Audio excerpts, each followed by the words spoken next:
another oil painting to Shri Rajib Pranab জাতীয় সঙ্গীতের সম্মানে সবাই এই মুহূর্তটাকে করতালিতে গেঞ্জিতে ধন্যবাদ।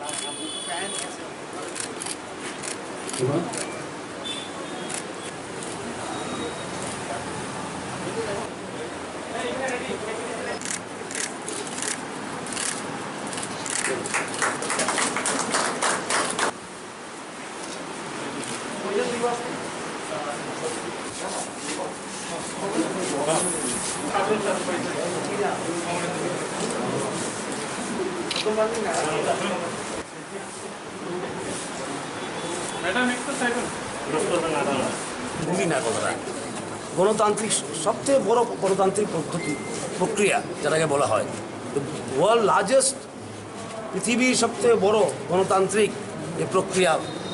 ইলেকশনকে খেলা দেখা এটা তো ঠিক না। বলো এই খেলা হবে এটা কী জিনিস?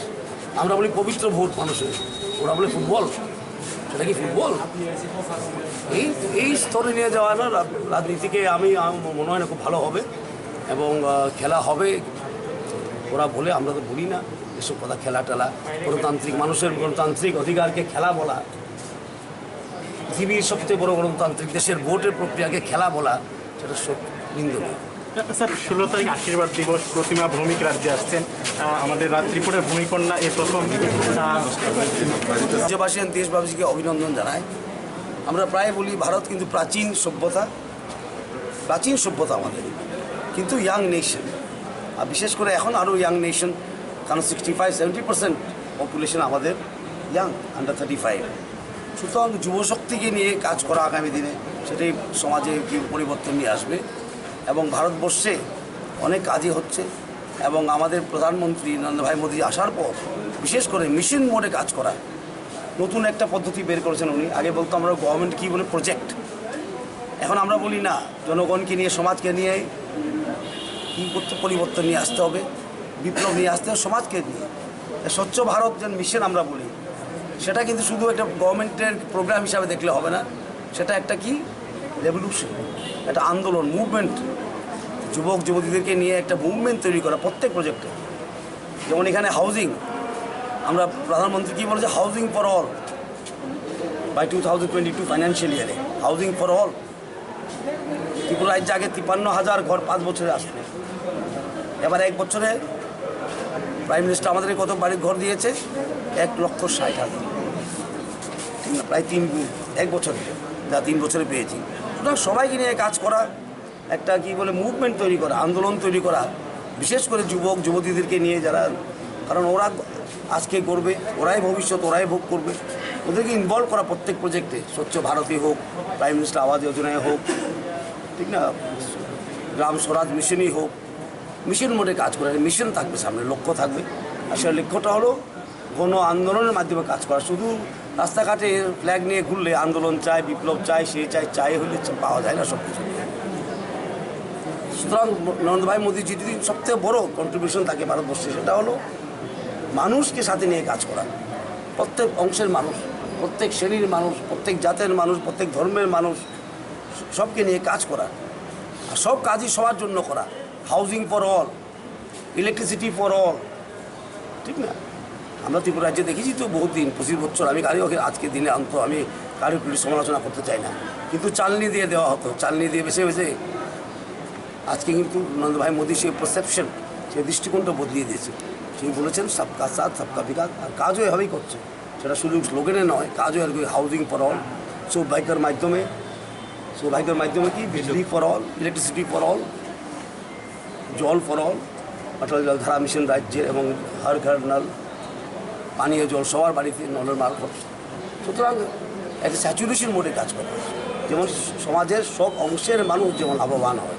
সেটা আগামী দিনে আমাদের ভারতবর্ষের স্বপ্ন। এবং ভারতবাসীকে যদি উন্নতি করতে হয়, সবাই একসঙ্গেই কাজ করতে হবে আমাদের। শুধু গভর্নমেন্ট প্রজেক্ট আগে ছিল প্রজেক্ট, এটা কি গভর্নমেন্ট প্রজেক্ট। আজকাল আমরা বলি না গভর্নমেন্ট প্রজেক্ট, আমরা বলি একটা মুভমেন্ট তৈরি করা, সব কিছু নিয়ে মুভমেন্ট তৈরি করা। সমাজ যখন মুভ করবে তবেই তো দেশ রাষ্ট্র মুভ করবে। সমাজের মুভমেন্টের মাঝে রাষ্ট্র মুভমেন্ট, সেটা বিশ্বাস করি। তাই সবাই আপনাদেরকে, বিশেষ করে মিডিয়াকে আমি অভিনন্দন জানাই। ভালো কাজ করছেন। এই করোনার সময় আপনারাও জায়গায় জায়গায় গিয়ে অনেক রিপোর্টিং করেছেন, একটা রিস্ক নিয়ে। আগামী দিনে এই কাজটা করবেন এগুলি আমরা বিভিন্ন অফিসগুলো আজকে একটা রক্তদান শিবির হয়েছে কালকে তো 15th August 75th year of Indian independence day আমাদের সবাইকে শুভেচ্ছা প্রথমে। আর আমি ট্যাক্স ডিপার্টমেন্টকে, কমিশনার ট্যাক্সের এবং ওনার ডিপার্টমেন্টকে ধন্যবাদ জানাই এবং অভিনন্দন জানাই। এই মুহূর্তে উনি কালকে ইন্ডিপেন্ডেন্স ডে আজকে এত বড় আকারে 70 জন 75 জন যুবকরা যুবতীরা ব্লাড দেবেন। একজনের সঙ্গে দেখা হয়েছে আমার এখনই, ও 20 বার দিয়েছে। বেশিরভাগই যুবকরা আসছে স্বেচ্ছায় ব্লাড ডোনেশন করছে। এটা দিয়ে কি বোঝা যায় যে সোসাইটি তো মুভ, সোসাইটি এখন কাজ করছে নিজেদের উন্নতির জন্য, নিজেদের সুরক্ষার জন্য। বিভিন্ন জায়গায় আমি গেছি ব্লাড ডোনেশন ক্যাম্প, দেখি স্বেচ্ছায় অনেক মানুষ আসছে আজকে। এই অ্যাওয়ারনেস বিল্ডিং করাটা সেটা খুব বড় কথা। এবং আপনারা জানেন রক্তের উপরে আর দান হতে পারে, আর রক্ত কিন্তু is the symbol of democracy.